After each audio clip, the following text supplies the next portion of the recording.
El paréntesis que necesitas en tu día, una semana más, un capítulo más. Yo soy Fabián, estoy muy contento de estar aquí con mi amigo Marcos. ¿Cómo estás, amigo? ¿Qué onda, Fabián? Muy bien, aquí disfrutando la mañana, cafeínicamente, listo para los temas que vamos a tratar. El intento 1586 de grabar este capítulo. Sí, por supuesto, nada más así como haciendo una recapitulación rápida. Ayer hicimos todo lo posible para grabar de hecho grabamos un capítulo excelente, pero las condiciones del entorno Porque, no se prestaron. para quienes sepan, nosotros grabamos en diferentes partes del mundo. O sea, Sí, ahorita güey. estábamos en París, güey. Y ayer en Egipto, pero en la colonia Virreyes, güey. Sí. Y pues ahí en Egipto había mucho ruido de, pues ya sabes, ¿no? De animales, ¿no? Animales. Sí, es que ¿no? el restaurante Ruido. del principal hacía mucho ruido. Sí, Pues bueno, pero bueno, tienes un set de preguntas ahí muy un set interesantes. acá, temas excéntricos, extravagantes. ¿Con cuál quieres empezar? Pues el primero es el tema de la felicidad, porque empecé a ver una serie documental de un italiano que se llama Alessandro Catalano o algo así. Ujú. El documental se llama una pregunta simple o una simple pregunta, Ok. que este chavo de repente va con su hija y su hija le dice que cómo se puede ser feliz, güey. Le pregunta a su hija, güey. Entonces él empieza a investigar, pues, cuál es el sentido de la felicidad, güey. Cómo una persona puede ser feliz. Y entrevista a un futbolista italiano muy famoso en los 80s que se llama Roberto Baggio, güey. Sí. Él, pues, le explica todos los éxitos que tuvo y que después de retirarse, güey, Ujú. pues él decide irse a Argentina a vivir solo, güey, en un pueblito, güey, Ujú. donde nadie lo conocía. Por lo mismo de que decía, es que este éxito, güey, que yo tengo, pues no me daba la felicidad que yo quería, güey. Ok. Entonces la pregunta es cómo se puede ser feliz si alguien como él, pues no No lo logró. no lo logró teniendo tantas cosas, güey. Ya. A ver.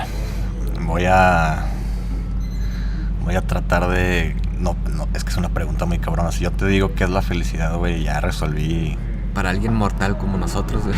la filosofía, yo creo, güey. Y creo que eso lo trató de hacer Baruch Spinoza. Pero no quiero abordar el tema de Baruch Spinoza porque primero quisiera plantear la pregunta. Vamos a tratar de hacerlo.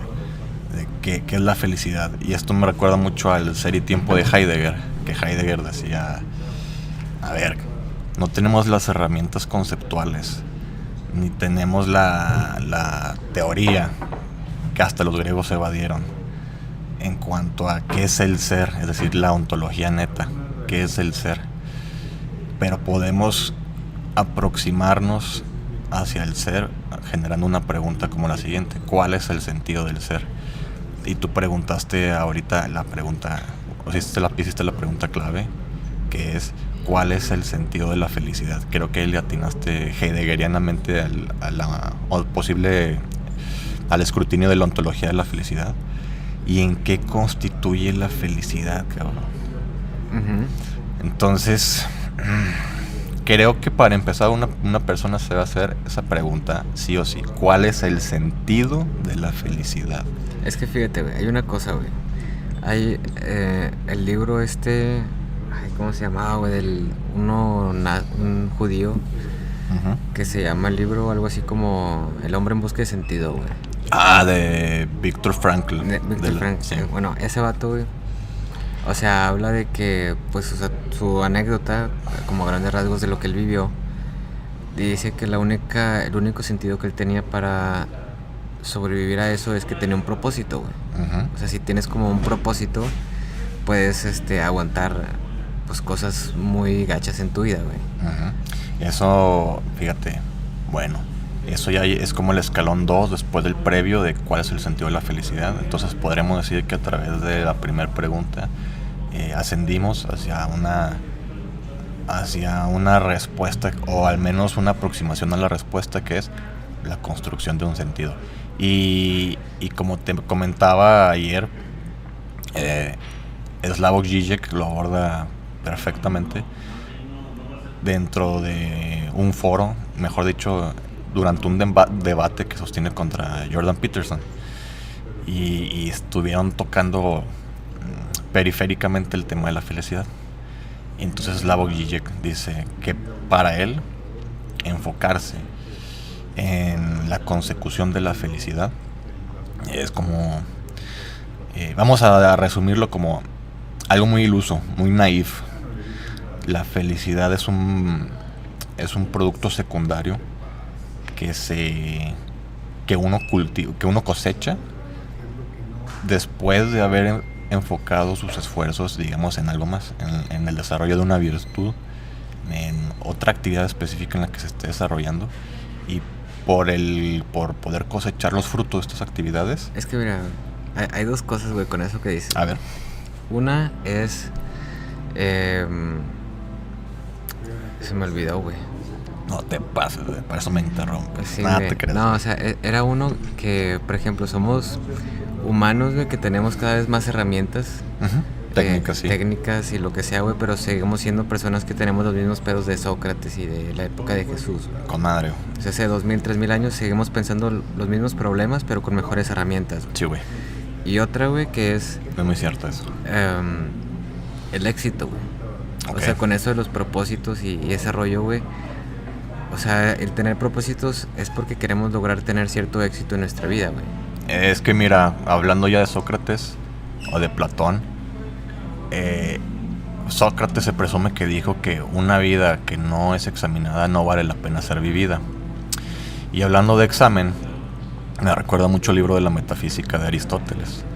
En ese libro, Aristóteles hace la diferencia entre la tecné y la episteme. La tecné y la episteme ambos se relacionan con el desarrollo de conocimiento. Pero ¿cuál es la diferencia? La tecné está enfocada en el desarrollo de conocimiento técnico, práctico, cosas, digamos, que te facilitan el trabajo, digamos, físico, de elaboración de productos, vamos a llamarlo así, que te facilitan la vida y te la hacen más cómoda. Y la episteme es el desarrollo teorético de conceptos, de ideas. No necesariamente no te tiene que ser útil, pero sí te aproxima hacia lo que él le considera la ciencia más importante, que es la sabiduría, que es la que estudia los orígenes, el primer origen de todo. Entonces, quizás lo que tú dices es que nos falta desarrollar una epistemología de la felicidad, güey, una epistemología de la justicia, una epistemología... ¿Qué es epistemología, güey? Bueno, pues vamos a remitirnos a esta idea aristotélica, el desarrollo de conocimiento teorético. Tengo entendido que en latín episteme se podría traducir como camino, no me acuerdo muy bien.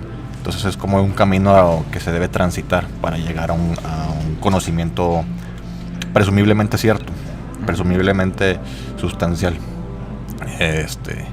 Entonces nos falta desarrollar una epistemología de todas esas temáticas que acabas de decir, que seguimos tratando desde hace más de 2500 años, nada más que con técnicas más refinadas. Entonces, pues es que la epistemología de la felicidad creo que tendría que trabajar de la mano con la ontología de la felicidad. Pero que cada quien lo haga, o sea, cada quien tiene que tener su propio epistemología, porque, o sea, en base al éxito es como, a veces tenemos que definir nuestro propio éxito, güey. Sí, güey. No, es que tienes que ser el número uno en ciertas cosas, güey. A lo mejor no, güey. Por eso pensé yo, o quise hacer una introducción a lo del episteme y la tecne, con que una vida que no se examina no vale la pena ser vivida. Porque si examinas, digamos, tus circunstancias, tu ser en el mundo heideggeriano, tus condiciones estructurales, lo que te rodea generalmente, tu cotidianidad, puedes darte una idea de cómo dentro de tu devenir histórico, desde que fuiste chiquito hasta ahorita, qué es lo que generalmente te dispara o te conduce hacia la felicidad, y quizás no racionalizarlo, intelectualizarlo por completo, pero sí darte una idea de cómo sucede ese proceso, quizás fenomenológicamente hablando. Es decir, cómo se te manifiesta la felicidad en su aspecto más crudo, sin necesidad de intelectualizarlo, pero como que ya tienes ahí la aproximación de cómo empieza ese proceso a través de un análisis, güey. Con eso vamos a la segunda pregunta de este tema, que es... A la chingada, a ver. A ver. Que es el tema de la fe, güey. Que Madres. el segundo tema que tocaba, la segunda pregunta que tocaba esta serie era... Madres, el saber que nosotros nos vamos a morir nos hace tener esta construcción social de darle un significado a nuestra vida, así como decías, la epistemología y todo ese rollo, güey, como que darle un significado a nuestra vida en base a la fe. Es como este libro que no me acuerdo cómo se llama, pero tenía 3 cosas, güey. Una era que nosotros le podemos dar sentido a nuestra vida en base al arte, a nuestros hijos o a la religión, güey.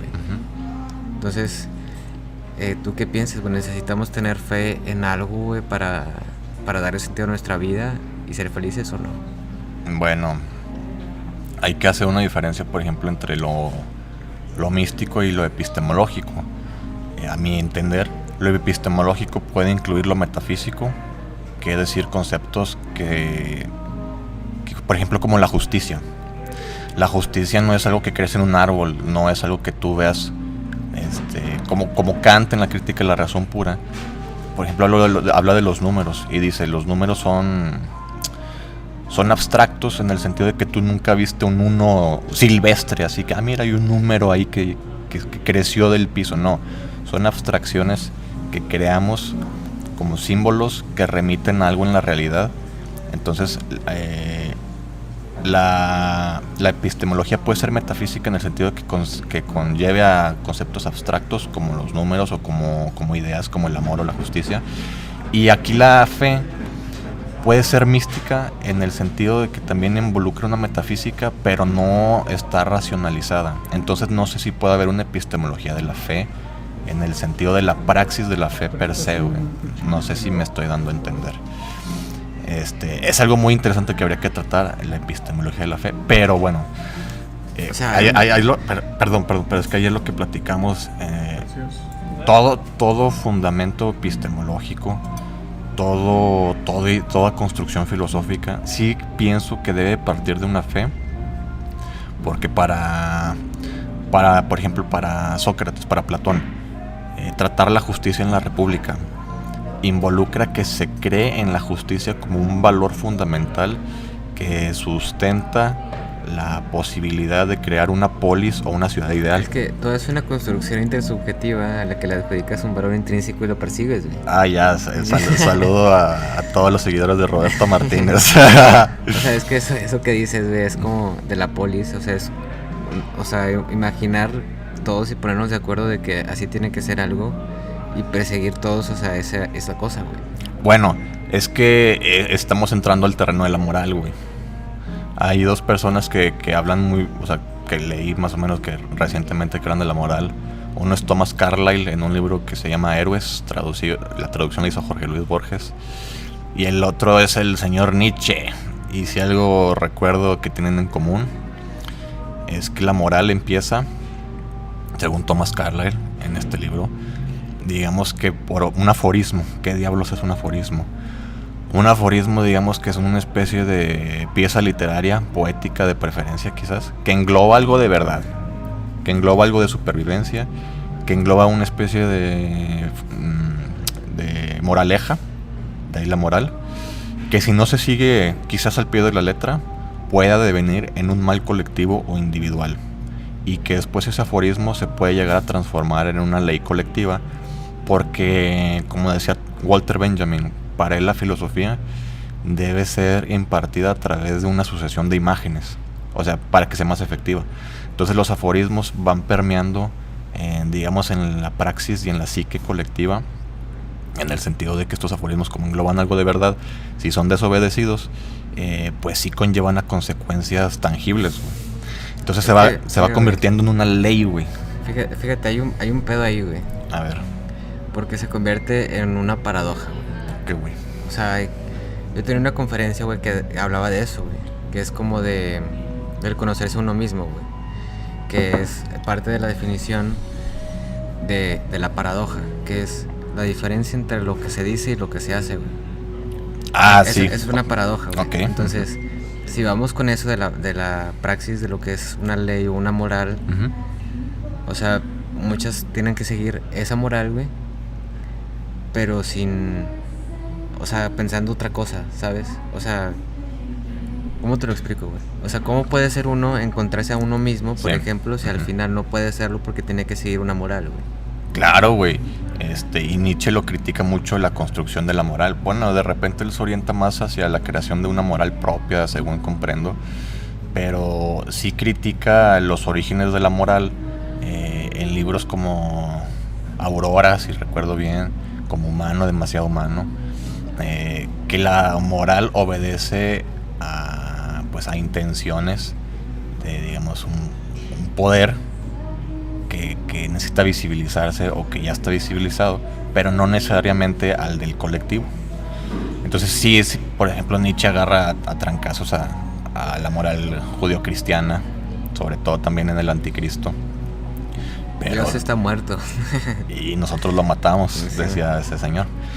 Pero regresando a lo de la fe, sí pienso que se debe de usar como un cimiento para después elaborar un sistema de pensamiento, una filosofía, una episteme y una tecne.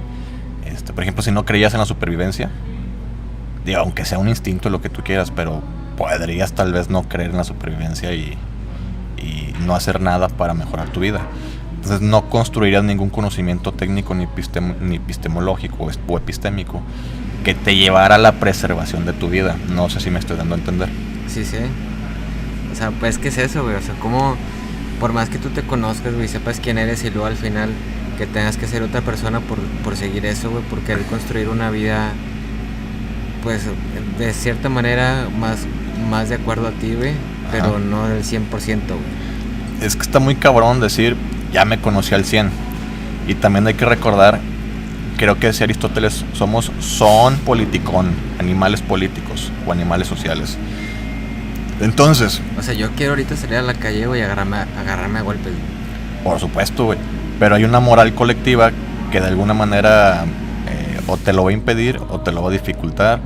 O sea, porque no es una praxis que intervenga directamente con los intereses colectivos. O sea, nadie, la verdad, 8 de cada 10 personas, lo vimos en Fight Club, que no es necesariamente una fuente de información fidedigna, pero sí sabemos que la mayor de la gente, por ejemplo ahora Ucrania, Rusia, la mayor parte de la gente no quiere la guerra, güey. O sea, es como un niño, güey. O sea, un niño de repente lo llevas a la tienda y agarra un dulce y se le olvida pagarlo y se sale así, güey. Simón, o que se le olvida. Sí, o sea, pues le ignora, güey. Ignora que se tiene que pagar, güey, y se va y se lleva el dulce, güey. Pues lo corriges. O lo que sea, güey. Ahora, entonces tú le enseñas que eso no está bien, güey. Ándale, sí, la sociedad es su propia, es correctiva, ¿no? Un niño ignora muchas cosas de que, es que agarro y me lo llevo. Sí. O sea, eso es lo que te digo, güey. Si nosotros pudiéramos tener esa libertad de hacer ciertas cosas, pero como ya hay una sociedad que rige, es que no puedes hacer esto, tienes que pagar eso, tienes que hacer el otro.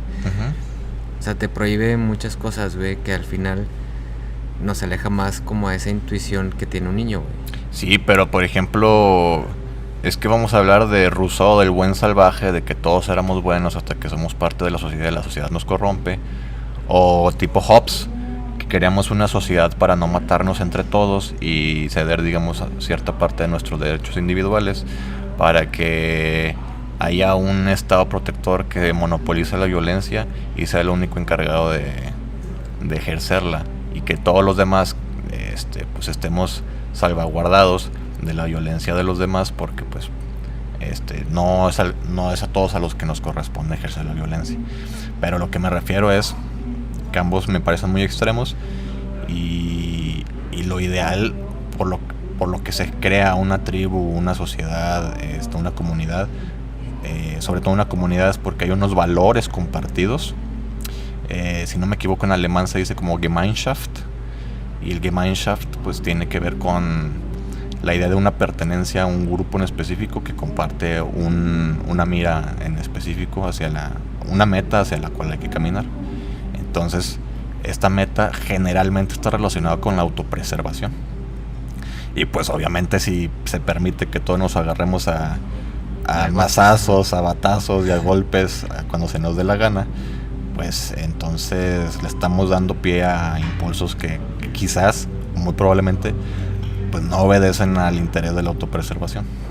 Se nos está acabando el tiempo, amigo, pero por eso quiero pasar al siguiente tema y hablar esto tal vez en un próximo capítulo, amigo. A ver, vamos a ver. Seguir hablando de esto en un próximo capítulo.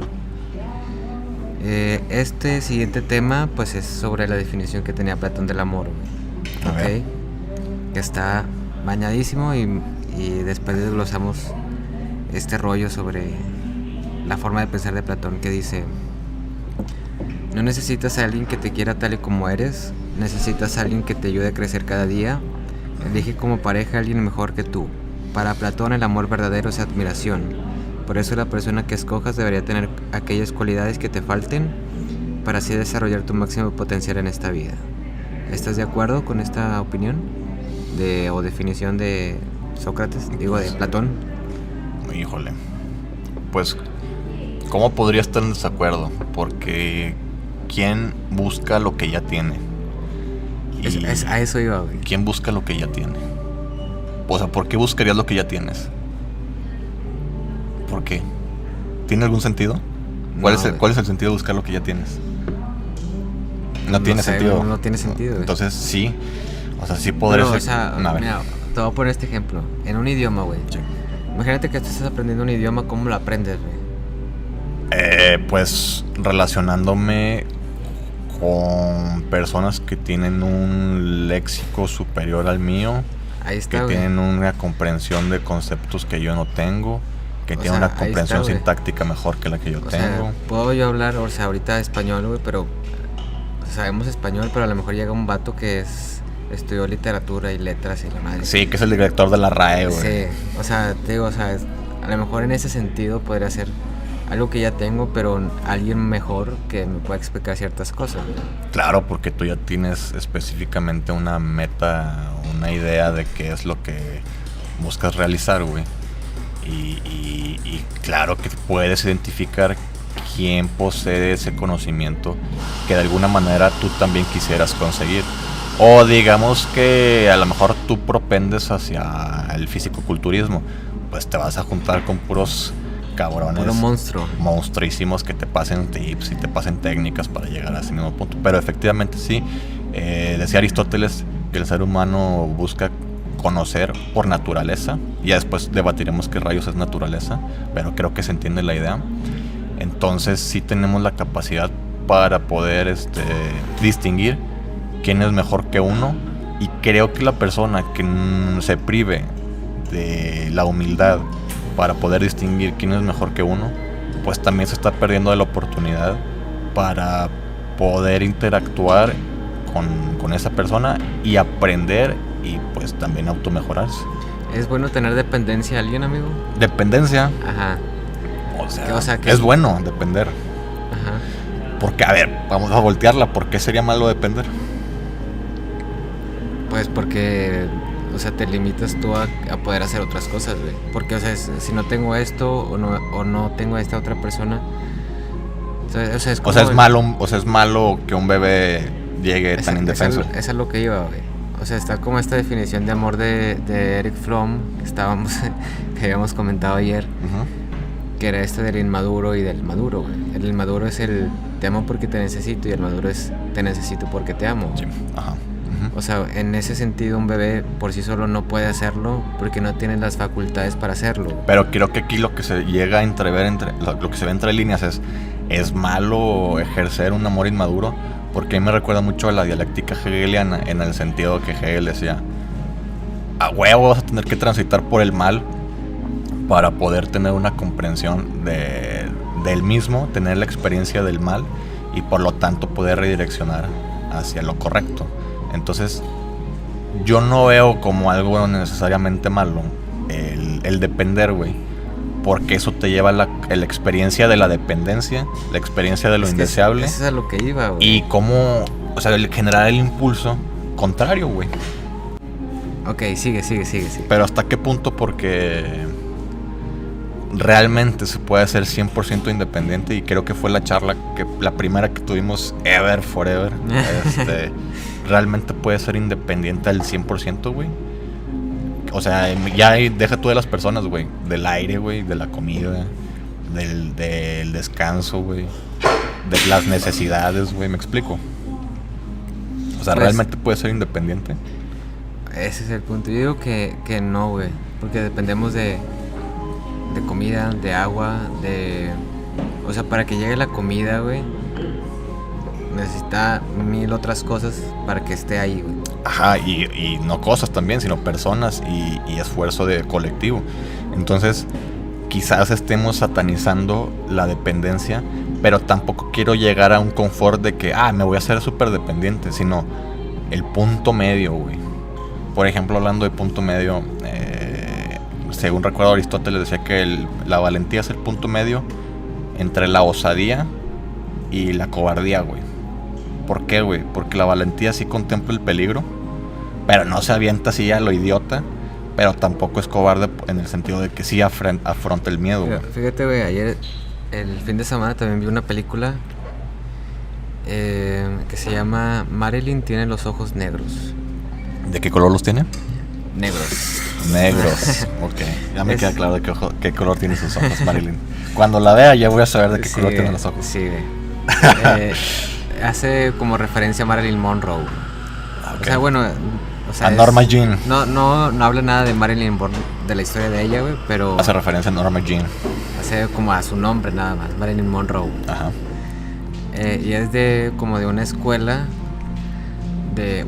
como un centro de rehabilitación, güey, de personas que tienen como, por ejemplo, tics o que problemas cañones de psicológicos, güey. Ok.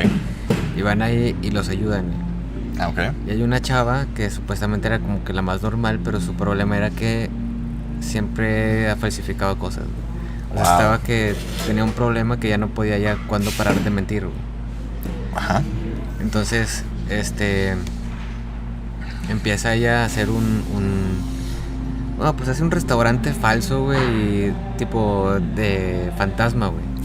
Un restaurante fantasma que nadie había ido, no había dirección, pero todos, por obra de Dios, empezaron a escribir ahí. No, estaba súper padre, güey. Entonces inventó así un currículum de un restaurante de 5 estrellas de lujo, sin que existiera. Y la gente escribía no sé cómo que ella había ido, güey. ¿Pero les pagaba, güey? ¿O cómo lograba que la gente escribiera reseñas acerca de un lugar inexistente, güey? No sé, güey. Pero lo lograba. Sí, o sea, y la gente le llamaba a ella y no, es que hay un cupo para 7 semanas, güey. Ajá. O sea, en 7 semanas te puedo agendar, güey. Ajá. Entonces estaba muy cañón, güey. El punto es... y de hecho el restaurante se llamaba Monroe por Marilyn Monroe. Okay. El punto es que habla de este sentido del amor, güey. De cómo es que ella interactúa con estas mismas personas que tenían problemas más cañones que ella, güey. Y se hizo trabajar para que al final existiera este restaurante, güey. Y la gente le encantara, güey. ¿Pero existirá fantasmagóricamente o sea, en algún momento se concretó, güey? Sí, o sea, existió el restaurante, güey. Sí llegó a existir a pesar de todo. Ajá, o sea, porque ella se enamora de un señor de ahí que estaba como que también medio raro, güey. Ajá. Y que era chef. Entonces él era el que cocinaba ahí, güey. Y todo ese rollo. Vean la película, ya les hice mucho spoiler, pero... habla de eso, güey. Se enamora de ese señor, güey. Y pone a trabajar a todos los demás que estaban como en el mismo curso, güey. En el mismo tratamiento con ella, güey. Y habla de eso, güey, de cómo es que a pesar de que tú tengas pedos, puedes enamorarte y o sea, crea esta dependencia, ese punto que yo... A mí me recuerda mucho una película de Jodorowsky que se llama El Topo, güey. Y hay una parte donde creo que se ejemplifica bien chingón esto que dices, güey. El personaje principal tiene que deshacerse de unos maestros del revólver que viven dispersos en el desierto. Tiene que encontrarlos. Y uno de estos maestros se podría decir que tiene un ayudante que realmente está constituido por dos. ¿Por qué? Porque un ayudante tiene piernas pero no brazos, y hay otro ayudante que tiene brazos pero no piernas, y siempre van juntos como colgado. Bosque, ¿no? No, está en el desierto, güey. Pero está colgado, digamos, el que no tiene piernas. Está sujeto contra la espalda del ayudante que solo tiene las piernas, güey. Okay. Entonces, como en colectivo generamos esta especie de Megazord de Evangelion Frankenstein, sí, entre personas que no poseen ciertas facultades con personas, bueno, o sea, estas personas que no poseen ciertas facultades, pero otras sí, con personas a las que les falta justamente lo que uno sí tiene y al mismo tiempo carece de las facultades que la segunda persona sí tiene. Entonces como que hacemos ahí una complementación bien interesante y habría como que jugar con estos elementos. Pero regreso a la idea platónica socrática de hasta qué punto uno debe analizar su vida para poder identificar esas facultades y esas falencias respecto a las mismas que tiene, y no necesariamente las más evidentes, sino quizás las más sutiles. Exacto, güey. Al final dependemos de todos, güey. Sí, bueno, sí. O sea, hay un término que me gusta mucho que se llama interdependencia, güey. Entonces, la interdependencia está basada en el hecho de sí generar una autosuficiencia, digamos, lo suficiente como para que tú puedas pararte por ti mismo, pero al mismo tiempo generar una retícula, una red de personas que también puedan pararse por sí mismas, pero interactuar entre ellas. Y de repente, pues si un eslabón se debilita, es más fácil rescatarlo. Vamos a la actividad más divertida del podcast, güey. A ver. Las preguntas mágicas, güey. Preguntas mágicas. ¿Números al azar? Números al azar. Escoge un número del 1 al 36, amigo. Va. Pues mira, se me ocurre que el número 21 está bueno. Vamos a ver qué es el número 21. Dice... Ay, justo lo que estamos hablando. Dice... ¿Qué importancia tienen el amor y el afecto en tu vida, güey? Pues... Yo creo que si nadie me quisiera, güey, ya habría pelado, güey. O sea, a mí sí me ha echado mucho para adelante el hecho de que haya al menos una persona que diga, oye, pues lo que haces está bueno, o te apoyo, o no estás loquito. Ajá. ¿Me explico? O sea, como que tengas como una base ahí de alguien que está ahí. Okay. Me recuerda mucho un libro de Philip K. Dick que se llama Valis, y el personaje principal se llama Amado Caballo Fat, si no me equivoco. Pinche nombre raro, pero es Amado Caballo Fat. Y el sujeto recibe, digamos, un golpecito de un rayo cósmico en el ojo, si no me equivoco, que fue reflejado por una pieza de cerámica. Y 1000 maneras de morir. Y el asunto es el asunto es que no se murió, entonces casi de morir. Pero él recibe, digamos, toda la información habida por haber del universo. Ok. Y empieza a hacer vaticinios, empieza a hacer como, no cábalas, pero de que esto va a pasar y esto va a pasar. Y todos sus cercanos dicen, hombre, estás ya bien mal, vato. O sea, si de plano ya estabas loco, o sea, era muy inteligente el sujeto, pero si de plano ya estabas bien zafado de la realidad, ahorita estás peor. El hecho es que termina en el psiquiátrico, y no estoy haciendo spoiler porque como que esa mediación. Y el doctor, el director, cuando habla con Amado Caballo Fat, le dice, lo que usted diga, usted es el mero bueno. Y le da su lugar por primera vez a alguien de autoridad, o a alguien, a quien sea, le da su lugar a Amado Caballo Fat. Y el vato así como que se empieza a recomponer, de que, ay, güey. Entonces lo que quiero llegar es, a lo mejor una persona piensa que está del nabo, pero sí tiene que llegar, sí es muy importante la mirada de un otro, para que uno de alguna manera pueda conocer su lugar. Porque es como, por ejemplo, ¿cómo vas a poder morder tus propios dientes, güey? ¿Cómo puedes tener tú una autoconciencia si la conciencia siempre es como algo que percibe algo más, güey? Tú no puedes percibir tu propia autoconciencia. O sea, tú no puedes ser autoconsciente, güey. Necesitas de otra conciencia, güey, que te perciba a ti y te diga, ah, mira, tú eres así o tú no eres así, güey. Y de alguna manera te ayude a ver lo que tú no puedes. O sea, tú nunca vas a poder ver tus propios ojos, güey. Si no te puedes ver a ti mismo tu cara, güey, por ejemplo. Ah, güey, o sea, ves un reflejo en el espejo, pero tú no te estás viendo así en el acto puro tu cara, güey. Sí, güey. Entonces, güey, yo creo que el amor en ese sentido, pues a mí me ayudó mucho, porque mucha gente o algunas personas me han dicho, pues está cool, güey, está cool tu rollo. Entonces, sí, pues me hace sentir útil.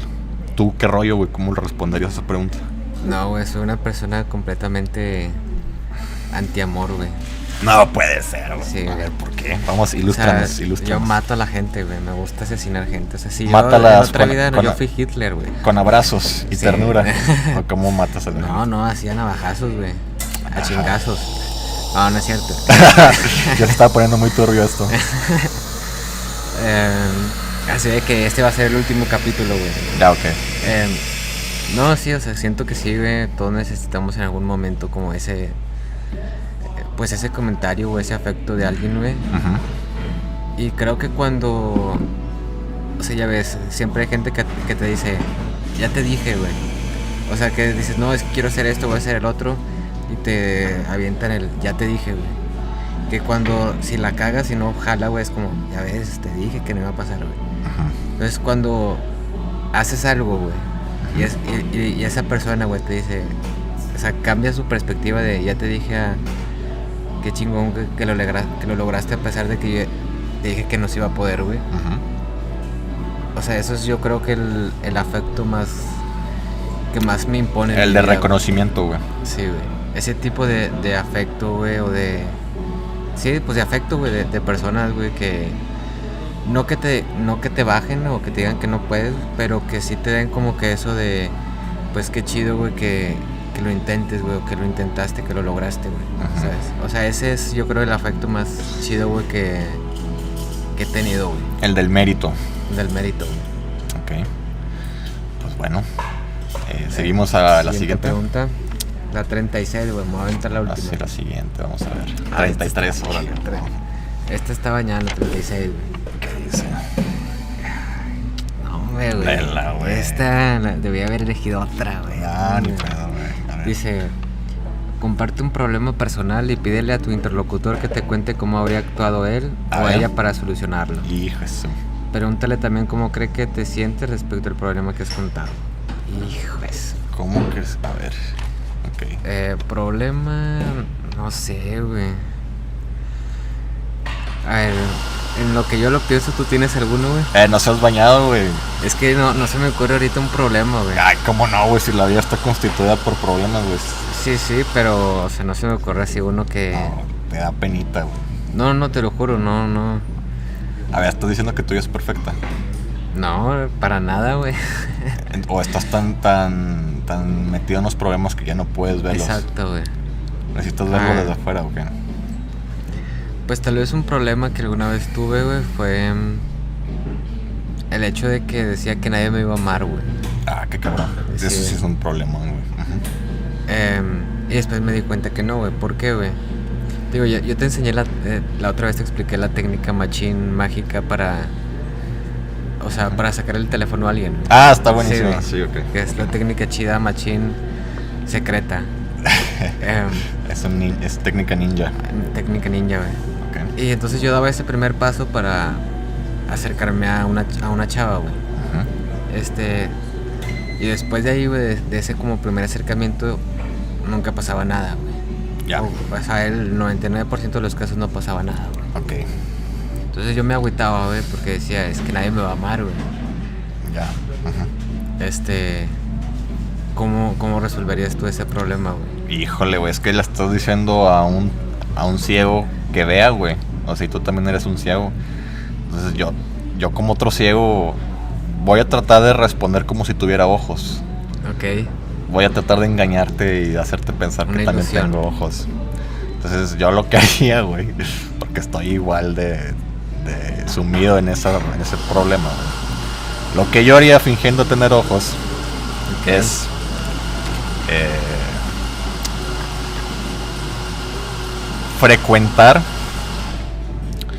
frecuentar contactos orgánicos. Es decir, ir, por ejemplo, a espacios relacionados con temas que contengan y expongan mis intereses. Digamos, ir seguido a cafés filosóficos, ir seguido a museos, ir seguido a teatros, ir seguido a lugares donde pueda haber debate, ir seguido hacia esos lugares en donde yo pueda convivir con otras personas. Y en caso, pues yo sé que también tienes preferencias, inclinaciones heterosexuales, pues donde también haya chavas, güey, que tengan esos mismos intereses y que como existe, no sé si sea una ley, pero pues sí funciona, que es la de la familiaridad o familiarización. Se empiezan a notar el uno al otro más seguido, entonces como que ya existe una posibilidad de generar una proximidad poquito a poquito. Ok. Entonces lo que yo haría es identificar esos puntos de reunión y frecuentarlos en vez de lo cyber, de Sí, lo o digital. sea, no lo hacía tal cual así, o sea, me acercaba a esa persona o sea, en físico, güey. Pero después era digital Sí, y pero ya no había o sea, familiarización. pero o sea, cada vez que nos topábamos, pues sacaba plática, güey, pero Sí. ya era como que más incómodo, que ya no pasaba nada, ¿sabes? Sí, yo pienso que es bien importante como que dar el pasito a través de la familiarización, Sí, güey. poquito a poquito A acá. ver, ¿cómo identificar las señales, güey? Porque me dijiste que... Pues no sé, o sea, igual no buscar las señales, sino generar nada más la cercanía, pero sin estar sobre la idea de, hay señales o no, sino la charla, güey. La charla pura y por lo mismo que son un punto de interés, digamos en este caso un café filosófico, pues la charla por la charla, güey. Si está ahí es porque le interesan las preguntas un poquito más sesudas y yo creo que no tendría nada de malo. Oye, ¿qué piensas de la idea hegeliana relacionada con la creación o la aproximación ontológica? Siento que tú eres bien intenso en ese rollo, güey. O sea, güey, yo sí asusto a la banda, güey. Que me mandas un mensaje así a la chava con todo un capítulo de la Biblia. Sí, güey, yo sí soy así, lamentablemente, pero yo pienso, el león piensa que todos son de su condición, a veces, y yo sí de repente, me la llevo así, pero también te voy a ser franco, muchas relaciones padres que tuve con otras chavas fueron así, güey, entonces como que me acostumbré a tener ese tipo de relaciones sesudas. No digo que sea la persona yo más intelectual del mundo, hay millones mejor que yo, como dice Chayanne. Saludos a Chayanne. Saludos a Chayanne. Elmer, creo que se llama Elmer el vato en la vida real. Pero bueno, sí relaciones que tuve padres con chavas fueron un poquito sesuditas, más obviamente la atracción. Pero bueno. ¿Tú algún problema que hayas tenido, güey? Pues yo pensé, sí, claro, güey. O sea, durante muchos años yo viví en un nihilismo, como regresando al punto inicial del podcast, sin hacer un desarrollo epistemológico de la felicidad, sin hacer un examen de mi vida meticuloso y sin tener, por ejemplo, como segundo escalón de cuál es el sentido de la felicidad, sin haber tenido ese segundo escalón desarrollado de que, pues construir un sentido, una orientación. No, durante mucho tiempo yo viví en este limbo, en esta vacuidad, flotando nada más como una partícula, una espora a la deriva en el espacio sideral. Entonces, mi gran problema fue encontrarle un sentido a la vida, porque, por ejemplo, yo pensaba que la filosofía a nadie le importaba, güey. Sí, era morir. Pues era como, para mí, desarrollar un pensamiento filosófico era como un onanismo, como una gran masturbación. Y era un pedo para mí que a nadie le importaba, güey. Entonces, pues pues me valió gorro, güey. No lo hice. Hasta que me empecé a dar cuenta que es lo que a mí me inflama, güey. O sea, que es lo que sí me ayuda a que me pare todos los días. Pero tú, ¿qué harías, güey? O qué hubieras hecho? ¿Cómo resolverías es estar flotando a la deriva como una partícula en el vacío del espacio sideral, güey? Te digo que a veces, o sea, yo me siento así, güey. A ver, O ok. sea, Todavía de repente. De repente sí me pasa de que, güey, ¿qué pedo con mi vida, no? Sí, güey. No sé, güey. La neta es como reflexionar mucho siempre en esos casos, güey, como de... o sea, como siempre mantener la cabeza en la tierra, güey. Porque está cabrón, güey. Está cabrón, güey, porque, o sea, tenemos ese pedo de...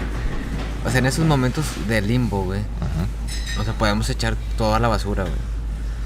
O sea, ¿cómo, por ejemplo? Son momentos en los que a lo mejor estás haciendo cosas o estás haciendo las cosas bien, güey. Ya. Y por andar pensando en ese limbo, güey, o sea, puedes como deshacerte de todo eso, güey. Todo el esfuerzo previo, mandarlo en un instante, a la goma. Entonces, como que aguantar a veces esos momentos, güey, lo que estás haciendo, güey. Y después retomar ese pensamiento, esa reflexión, güey. y a ver hasta dónde te puede llevar, güey. Aguantar, yo creo que sí. El término que yo aplicaría es la resiliencia, como la Exacto, capacidad para resiliencia. soportar el sufrimiento, salir avante en contra de la adversidad. Y fíjate, creo que sí tienes razón, güey, porque mucho de ese nihilismo que experimenté, ya tengo que admitirlo que ya no. Afortunadamente ya no. Creo que sí he hecho un trabajo arduo, pero que estuvo súper cañón ese nihilismo, súper cañón. Creo que sí se debía a una especie de fragilidad, de debilidad, en el sentido de que no me daba la oportunidad de querer enfrentar la existencia, así como tomar el toro por los cuernos y decir, esto no es fácil, cabrón. O sea, la existencia no es lo que yo pensé que era, güey. Entonces, ¿qué es, güey? Y abordarlo y afrontarlo como de cara, güey. Hasta que, pues no hubo de otra. Pero, pues para eso habría que desarrollar la capacidad para aguantar trancazos, para no caerse y llorar y quejarse y decir, los odio todo y el capitalismo, sí, y lo que tú quieras, güey. O sea, sino como que, a ver, güey, ¿qué puedo hacer, güey? ¿Qué puedo hacer? Y pues, sí, es como que la definición de éxito que decían que tenemos que vivir nuestra vida no con el miedo, sino con el coraje, güey. Sí. Entonces es básicamente eso, güey. Exacto. Sí le doy por ahí, güey. Pero ¿Que bueno, me aviento la última pregunta o qué? ¿Te quieres aventar la última pregunta? O ya con esta fuga. Yo que ya con esta fuga, ¿no? Órale, va. Pues bueno, se quedan, espero que se hayan quedado con ganas de más raza. Y pues hasta aquí lo dejamos. Espero que hayan disfrutado el programa de hoy. Quédense, suscríbanse, sigan redes sociales en Instagram, paréntesis podcast, en YouTube también. Ahí en YouTube nos pueden comentar más fácil en caso de que nos estén escuchando en Spotify. Y pues igual, gracias por haber permanecido, los que permanecieron hasta este minuto, pues muchas gracias. Y que pues tengan bonito viernes, bonito fin de semana. Sí, presumiblemente el viernes, pero el día que nos estén escuchando que lo estén pasando cool. Pues muy bien, raza, gracias por escuchar paréntesis. Y nos vemos la próxima semana con un capítulo más. Hasta luego, chao. Bye.